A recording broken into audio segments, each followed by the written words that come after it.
보령 지형. 하늘은 푸르고 실록은 우거지고. 이런저런 행사가 많다 보니 왠지 기분 좋은 일로 가득할 것만 같은 5월. 생각나는 여행지만 해도 한두 곳이 아니다. 고민하다 이번에는 충남의 보령으로 떠나보려고 한다. 보령을 간다고 주변에 말하면 어디냐고들 물어본다. 대천 해수욕장은 들어보지 않았느냐고 되물으면 보령이 대천이냐고 신기해한다. 보령이 대천이 아니고 대천이 보령이라고 정정해주면 그제서야 보령머드 축제를 떠올린다. 맞아, 바로 그 보령이야. 분명 대천 해수욕장과 머드 축제는 보령의 자랑거리다. 그러나 보령의 구석구석에는 대천 해수욕장만큼이나 시원하고 머드만큼이나 진득한 관광지들이 아는 사람들에겐 널리 알려져 있다. 이름 따나 안녕함을 지키고 있는 정겨운 곳들이다. 탁 트인 비움의 성주사터. 아무리 여행 욕구를 자극하는 5월이라지만 보령을 자주 오진 않기 때문에 보령에 오면 성주사터부터 들리려고 한다. 보령을 방문할 때가 아니면 일부러 성주사터만 보러 오긴 힘들기 때문이다. 지금은 터로만 남은 성주사는 그 가치와 내력이 남다른 절이다. 통일신라 말 지방에 대한 중앙정부의 지배력이 약해진 틈을 타 지방각지에서는 재력이 풍부한 지방호족들이 선종승려들을 모시며 거대한 사찰을 건립해 주었다. 지방호족들은 선종승려들을 재정적으로 지원해주고 백성들 사이에서 명망있던 선종승려들은 지방호족들을 지지해주며 해당 지방의 민심이 호족에게 향하게끔 도와주는 관계가 형성되었다. 선종은 교종과 상반되는 불교의 종파로 엘리트주의를 지향하며 누구나 불도가 될 수 있다는 깊은 불신만을 강조했기에 민간 백성들과 귀족이 아닌 유력자들에게 큰 인기를 얻었다. 그렇게 통일신라 말수도 경주를 제외하고 지방에서 창건한 선종사찰들 가운데 대표적인 9개의 본산 구산선문이 개창하였다.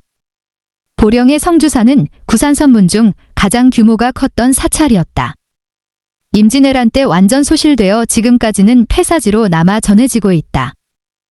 성주사 재현 모형. 성주산문을 개창한 승려는 무염 스님이다.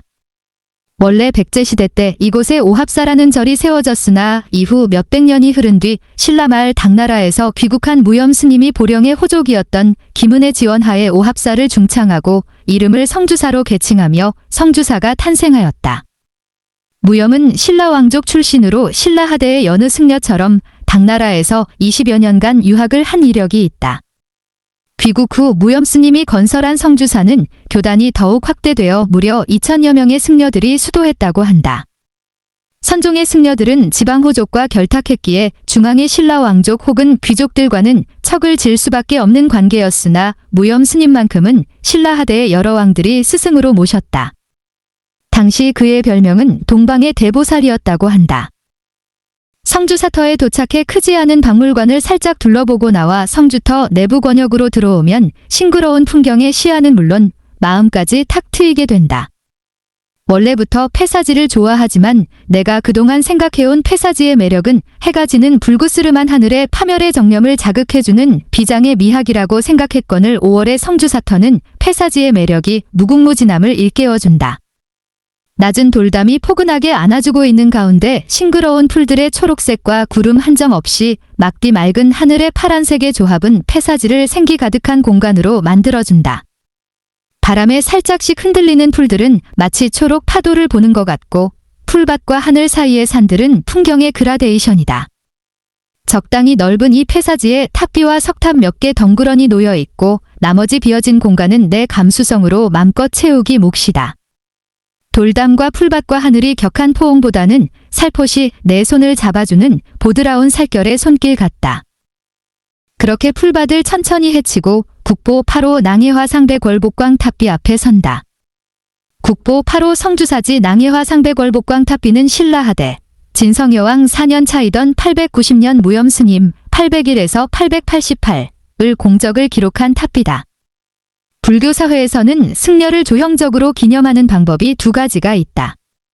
하나는 승탑을 세워 승려의 넋과 불공을 기리는 방법이고 다른 하나는 탑비를 세워 승려의 생전 공적을 기록하는 방법이다. 비, 석, 이라는 개념 자체가 특정 무언가의 내역을 작성하는 기록의 한 유형이었다. 888년 무염스님 타계 이후 당시 국왕이었던 진성여왕은 무염스님에게 낭해라는 시호를 하사했고 그의 제자들이 무염스님의 탑비를 세우자 진성여왕은 해당 탑비에 백월보광이라는 탑호를 내렸다. 화상이란 승려들 중에서도 대수승으로서 제자 승려들을 인도하는 승려를 일컫는 말이다. 따라서 국보 8호의 명칭은 낭해화상 백월보광 탑비로 분절해서 읽으면 된다. 탑비의 내용은 신라하대 지식인들 중 원탑 오브 원탑이었던 최치원이 지었고 이 비문은 최치원의 또 다른 명작으로 손꼽히고 있다. 비문의 문장은 해박한 지식과 고전을 인용하며 날렵하면서 근엄한 어조를 띠는 명문이다. 비문 중 가장 좋아하는 아래 글권은 비단 무염에 대한 최치원의 소견으로만 끝나지 않고 현재를 사는 우리에게도 삶의 지침을 깨닫게 해준다. 마음을 공부하는 사람을 덕을 세우고 문장을 공부하는 사람은 말을 세우니 덕은 말에 의지해야 칭솔될 수 있고 말은 덕에 의지해야 영원할 수 있다. 낭해화상 백월보광 탑비는 총 높이 4.55m로 신라시대 탑비들 중 가장 크다. 크기가 가장 크다고 전부 훌륭한 것은 아니나 그럼에도 낭해화상 백월보광 탑비는 그 자체로 주는 근엄함이 있다. 근엄함은 그 두꺼움에서 기인한다. 거북받침돌도 옆으로 널찍한 편이며 지붕돌도 상당히 두꺼운 편으로 울룡이 휘어감고 있어 격동적이고 환상적인 구조를 연출해냈다. 무엇보다 비문이 적혀있는 비석의 몸통 부분이 검은 대리석으로 되어 있어서 훼손의 흔적도 적고 화강석 받침돌 지붕돌과 묘한 조화도 이루고 있다. 무염스님은 불도의 본성은 말이나 글에 있지 않고 진심에 있다고 보았다. 말과 이론은 불도를 전파하기 위한 가장 낮은 수단이고 이심전심을 통해 불교의 도에 이를 수 있다고 설파했다. 굳이 불교의 도가 아니더라도 현대사회에 우리는 말과 글과 같은 수단에만 지나치게 의존하는 게 아닌가 싶을 때가 많다. 중요한 건 마음이고 진심이다. 말과 글이 중요하지 않다는 게 아니라 진심이 결여된 말과 글은 공허할 뿐이라고 성주사터의 탁 트인 비움이 분연히 말해준다. 석탄 캐던 카페, 갱스커피. 성주사터에서 멀지 않은 거리에 SNS에서 인기를 모으고 있는 카페 갱스커피가 있다. SNS에서 인기몰이를 하는 카페들은 접근성이 쉬운 편인데 이곳만큼은 운전에 집중을 해야 할 만큼 올라가는 길이 가파르다. 산을 올라가면서 이 정도 높이에 있는 곳이라면 경치는 보장되겠구나 기대감을 잔뜩 품는다. 가는 길이 험할 뿐 주차 공간도 넓고 날씨가 좋아서 그런지 사람들도 많다.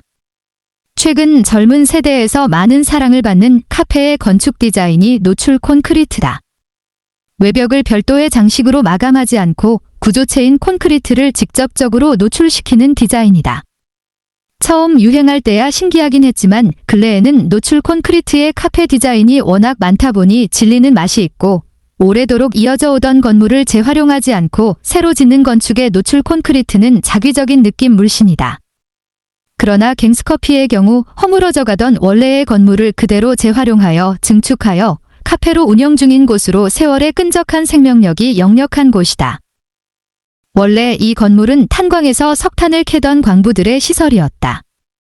카페 곳곳에서 옛 광부들의 흔적들이 새겨져 있다. 그제서야 이토록 인기 있는 카페가 왜 오기가 힘들었고 산속에 있었는지 이해가 가기 시작했다. 탄광이 있던 곳이기 때문이었다. 아니나 다를까 오는 길에 보령석탄 박물관 표지판을 본 것이 기억난다. 석탄이 언제적 석탄이냐고 생각할 수 있지만 여전히 한국전력에너지원의 부동의 1위가 화력이며 그 중에서도 석탄이 압도적이다. 새로운 에너지원의 개발, 그리고 환경에 대한 인식 개선, 덕에 석탄의 비중을 낮추려는 노력은 이어지고 있다. 하지만 환경에 대한 지식이 전무하고 오로지 산업 발전만이 국가와 국민의 주목적이었던 산업화 시대의 석탄 화력은 국가를 밤낮으로 작동시키는 가장 중요한 에너지원이었다. 화력발전소는 여러 가지 부작용에 대비하기 위해 해안가에 위치한다. 그 중에서도 인구 밀집도가 높은 수도권에 화력발전소가 많이 배치될 수밖에 없지만 화력발전소에서 배출되는 각종 유해물질에 대한 우려 때문에 수도권에선 조금 떨어진 충남의 해안지방에 집중되어 있는 경향이 있다. 현재 전국 57기의 화력발전소 중 26기가 충남에 위치해 있고 충남 지역에서도 가장 먼저 화력발전소가 세워진 곳이 보령이었다. 2022년에는 노후화된 2기가 작동을 중단할 계획이라고 한다. 아직까지도 가장 많이 사용하는 전력원이지만 석탄은 환경에 가장 취약한 에너지원이며 충남 화력발전의 포문을 열었던 보령의 화력발전처에서 배출되는 대기오염물 질량은 거의 전국 최대치와 큰 차이가 나지 않는다.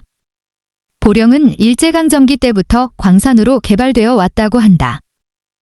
광부의 업무라는 것이 매우 위험한 일이다. 그러나 산업화 시대에는 이 위험한 직종에 모든 걸 걸 수밖에 없었다. 언제 어떻게 어떤 불의의 사고가 날지 한번 갱을 갖다 나오면 온몸이 검은 범벅이 되고 심한 폐질환을 앓게 되어도 대한민국을 돌아가게 하는 에너지원이 석탄이 유일했던 시절. 카페 벽화 속 광부들 그림의 시선대로 바라보면 멋진 산의 풍경들이 펼쳐져 있다. 갱굴에 들어가기 전 나온 후 이 광경을 보고 있었던 광부들은 어떤 심정이었을까? 죽도 상하원을 거닐며 대천 쪽으로 보령 끝자락에 돌출되어 있는 죽도는 예전부터 어부들이 살던 어촌마을이었던 섬으로 1999년 방조제가 만들어지면서 육지와 연결되었고 특유의 아름다운 풍광이 알려져 언제인지 정확히 기억은 나지 않지만 2000년대 초반 한국식 전통정원 상하원이 들어섰다. 홈페이지에 나와 있는 설명을 그대로 인용해보자면 다음과 같다. 상하원은 조화를 숭상한다는 이름 그대로 죽도가 지닌 자연미를 그대로 보존하는 것을 기본 원칙으로 삼았습니다.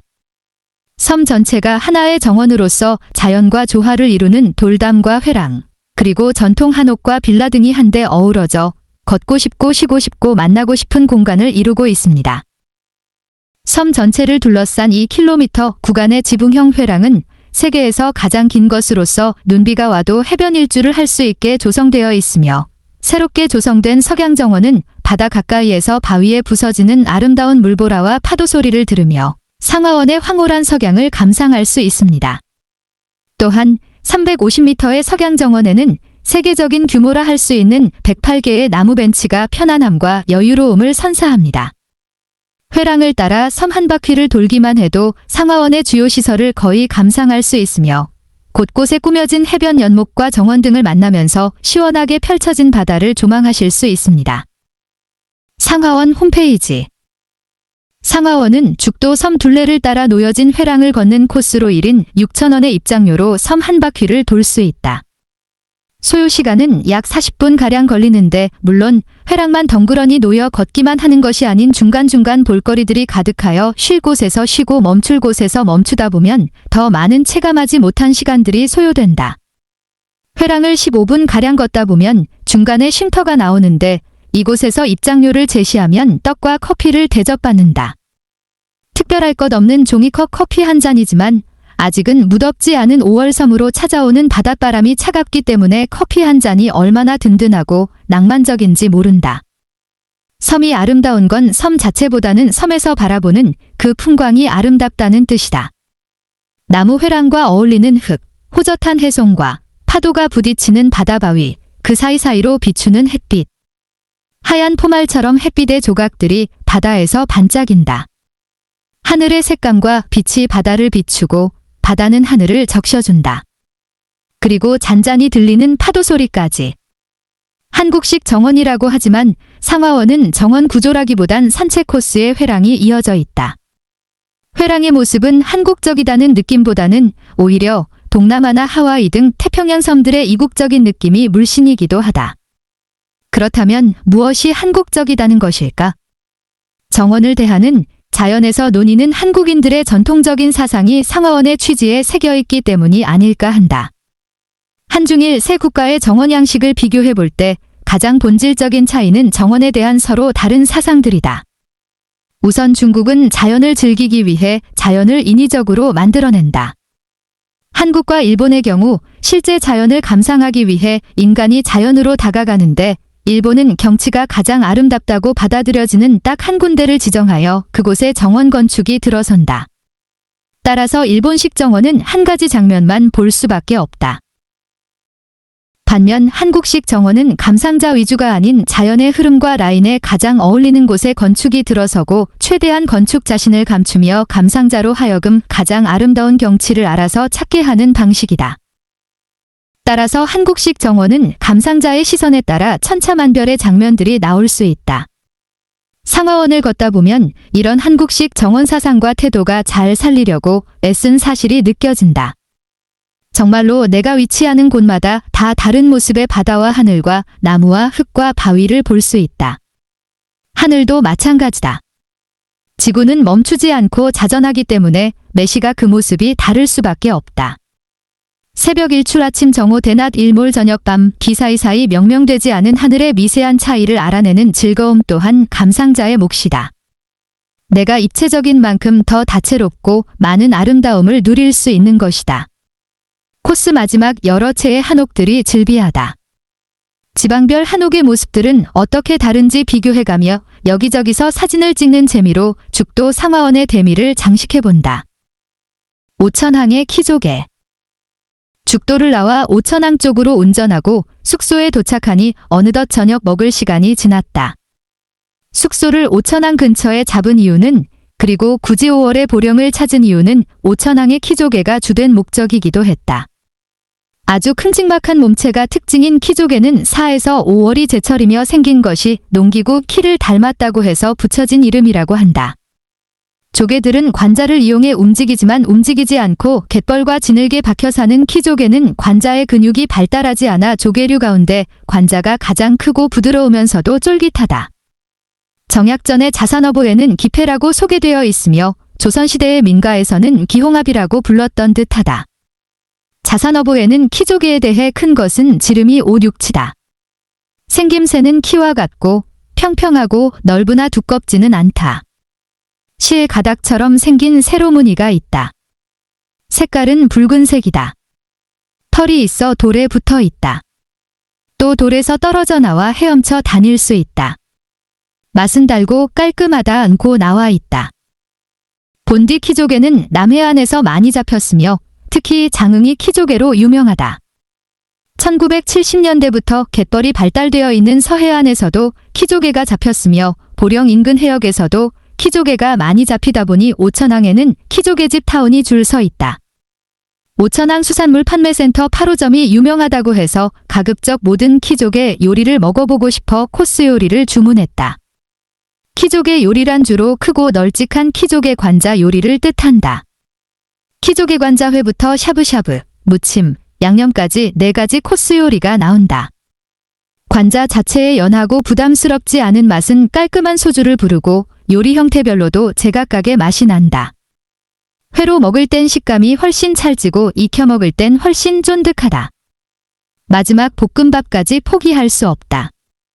소주를 주문할 때 사장님께 린을 주문하니 서울 사람이 어떻게 충청도 소주를 아냐며 좋아라 하신다. 괜시리 뿌듯해진다. 숙소로 들어와 더 거나하게 취하고 다음날 일어나 다시 오천항 쪽으로 왔다. 어젯밤엔 술을 위해서 다음날엔 해장을 위해서다. 오천항에는 오양손 칼국수라는 유명 맛집이 있다. 워낙 유명하다 보니 오픈 시간도 전에 도착해서 웨이팅을 걸어놔야 하는 수준이다.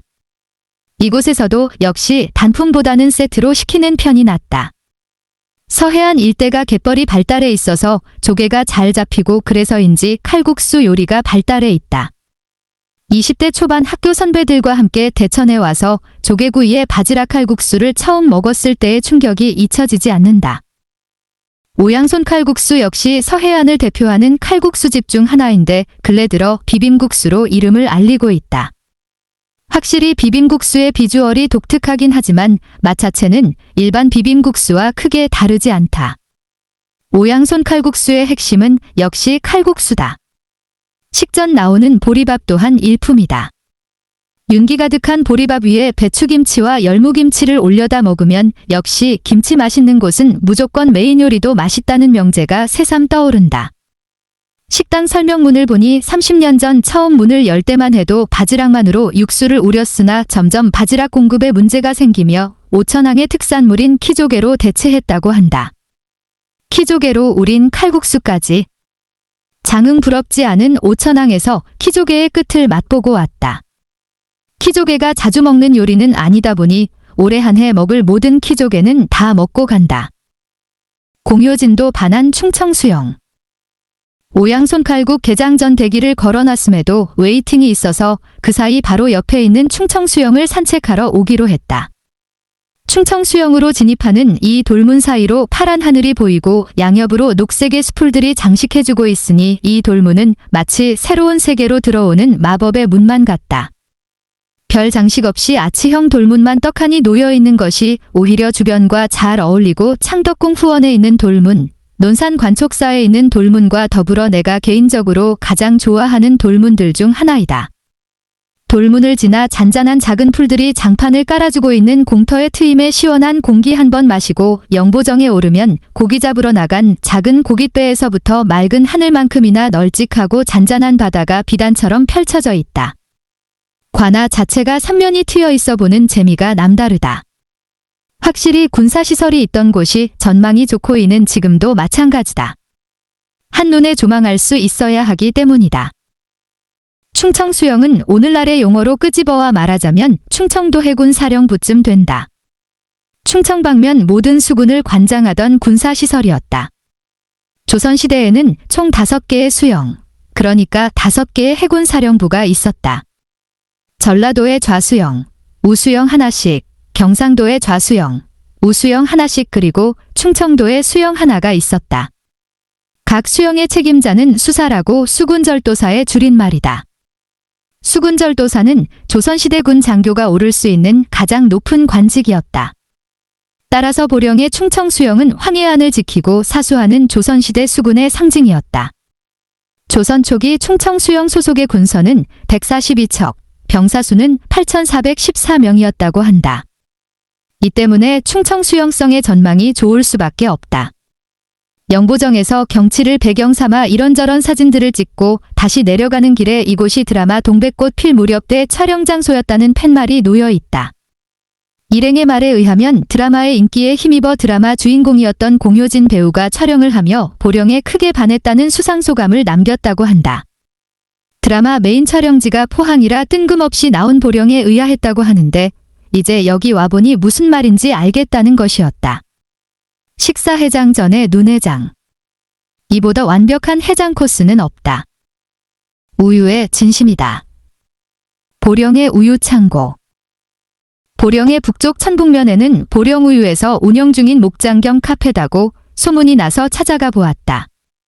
가는 길에 조금씩 건물들은 줄어들고 나무와 흙이 많아지는 경치에 내심 기대감이 더 커진다. 넓은 부지에 볼거리 투성인 보령의 우유창고. 그저 독특하기만 한 카페라고 생각하면 큰 오산이다. 보령우유사가 얼마나 우유 연구에 진심인지 그 진정성에 놀라게 된다.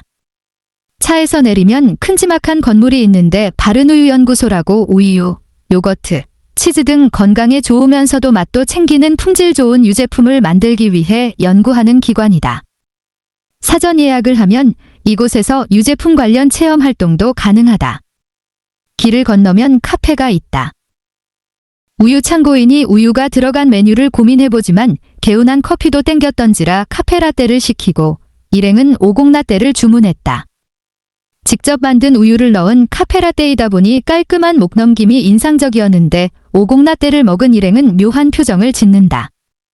맛이 없냐고 걱정되어 물어보는데 멍하고 벙찐 얼굴로 일행은 태어나서 먹은 오곡라떼 중에 제일 맛있어 라는 넋나간 감탄을 을조리는 게 아닌가? 특유의 꾸덕꾸덕하고 텁텁한 맛에 별로 오곡라떼를 좋아하지 않지만 호기심 어린 마음에 한 입 먹어보는데 세상에나 이런 맛이 날 수 있는 오곡라떼가 있구나. 음료를 포함한 세상의 모든 요리는 결국 재료가 중요하구나를 느끼게 해주는 맛이었다. 다시 길을 건너오면 개화목장이라고 듬직한 소에서부터 귀여운 송아지까지 볼 수 있다. 1982년 처음 개화목장을 연 보령우유는 소와 소젖에 대한 정성 어린 태도로 우수한 우유를 만들어 왔다고 한다. 회사 설명에 따르면 개화목장은 개화목장이 위치한 천북면은 삼면이 바다로 둘러싸인 청정해역으로 국내 유기농 원유의 30%가 생산되는 지역으로 젖소가 자라기에 최적의 지리적 요소를 갖추고 있습니다. 직접 10만 평가량의 유기농 초지에서 재배하는 유기농 목초를 소들에게 급여하며 젖소의 분뇨가 다시 초지의 거름으로 활용되는 순환농법을 사용하고 있습니다. 고한다. 목장과 연구소 사이에는 딱 봐도 공장 시설이 눈에 띄는데 당연히 일반인 입장은 불가능하고 나중에 찾아보니 개화 목장에서 당일 착유한 원유를 공장으로 가져와 당일 우유를 생산한다고 한다. 이토록 우유에 대한 진심이 우러나오니 이곳을 찾은 나조차 마음이 몽글몽글해진다. 우유 창고의 마스코트인 아저씨도 푸근한 인상에 참 정감 간다. 대천 해수욕장. 서울로 올라가는 기차는 대천역 발로 예약을 해놨다. 시간이 남아 대천 해수욕장을 들르기로 한다. 한국의 대표적인 해수욕장으로 손꼽히는 대천 해수욕장. 아니나 다를까 사람들이 정말 많다. 이곳 대천 해수욕장의 백사장은 다른 해수욕장의 모래들에 비해 몸에 잘 달라붙지도 않고 물에 잘 씻긴다고 해서 예전부터 해수욕장으로서 인기를 끌 수 있었다고 한다. 그러면서도 동시에 서해안 특유의 갯벌도 사뭇 형성되어 있어서 독특한 해수욕장 중 하나이다. 바다 위를 달린다는 모노레일 바이크 대천 스카이바이크를 타고 싶었는데 늦지 않은 시간임에도 벌써 매진되었다고 한다.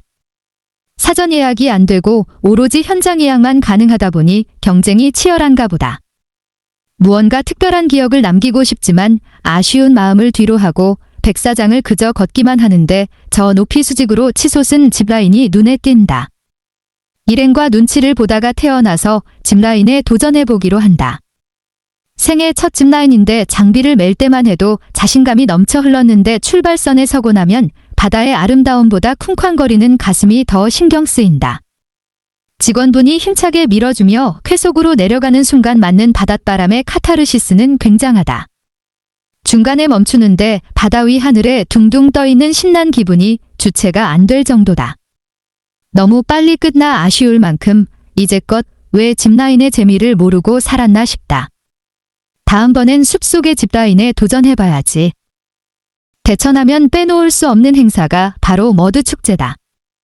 1998년부터 시작한 대천 해수욕장의 보령머드축제는 시작과 함께 국제적인 인기를 누리며 외국인들이 가장 많이 참여하는 국내 지역 행사 중 하나로 자리매김했다. 매해 수백만 명의 외국인들이 찾았으며 코로나 팬데믹으로 잠시 주춤하였다가 2022년부터 재개한다. 대천 머드축제를 처음 생각해낸 박상돈 전 보령시장은 보령의 머드 성분 분석을 한국화학연구소와 아모레퍼시픽에 의뢰했고 연구 결과 보령의 머드에서는 미네랄, 게르마늄, 벤토나이트 등이 다량 함유되어 있었다고 한다.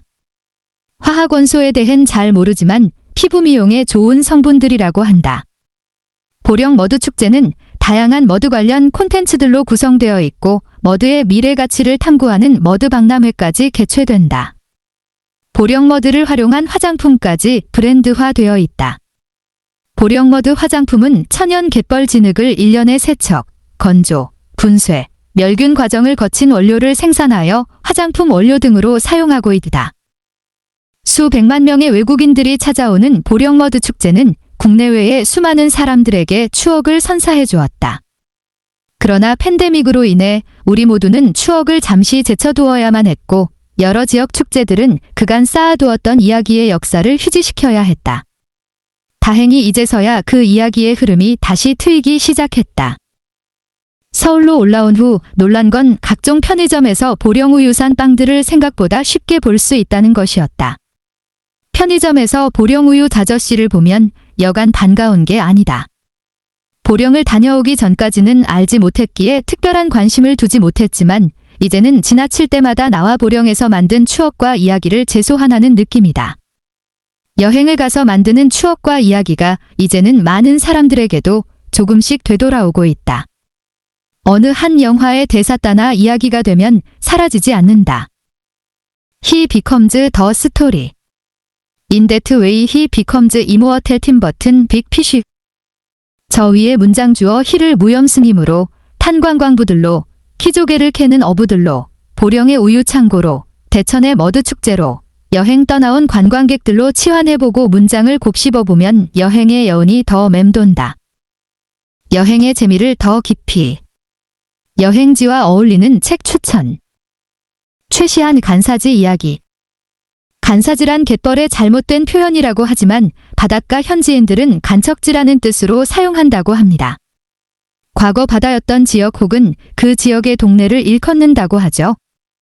저자 최시한 작가는 보령 출생의 소설가로 소설뿐 아니라 소설이론에 대해서도 여러 강연과 집필을 해오셨습니다.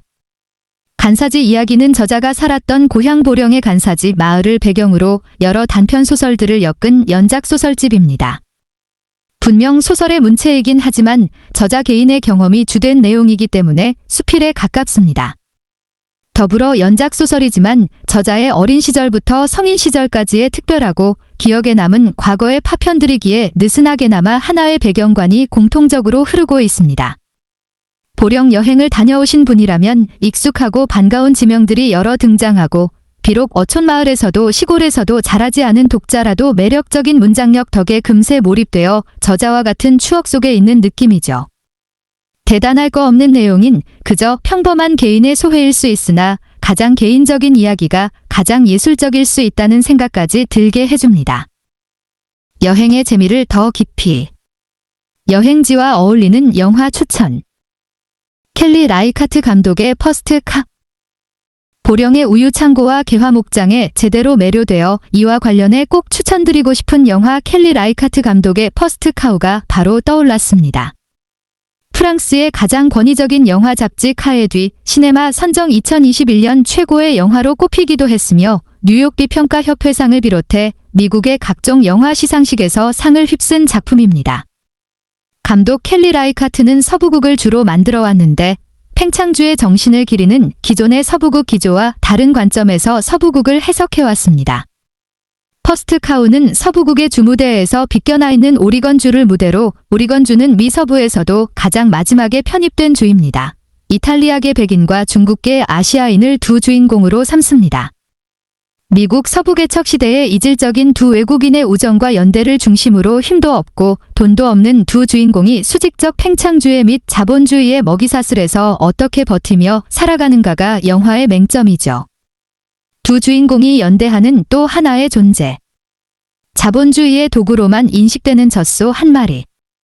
연대하는 새 존재들과 서부개척 시대라는 세계 사이에서 조성되는 이 긴장감은 서부극이란 장르와 미국의 역사에 새로운 시선을 트이게 해줍니다. 누군가를 죽인다거나 큰 돈을 번다거나 그간 서부극 주인공들의 꿈과는 다르게 두 주인공의 꿈이 무엇인지에 집중하면 퍼스트 카우는 훈훈하면서도 씁쓸한 역설적인 여러 감정들을 자극시킨답니다.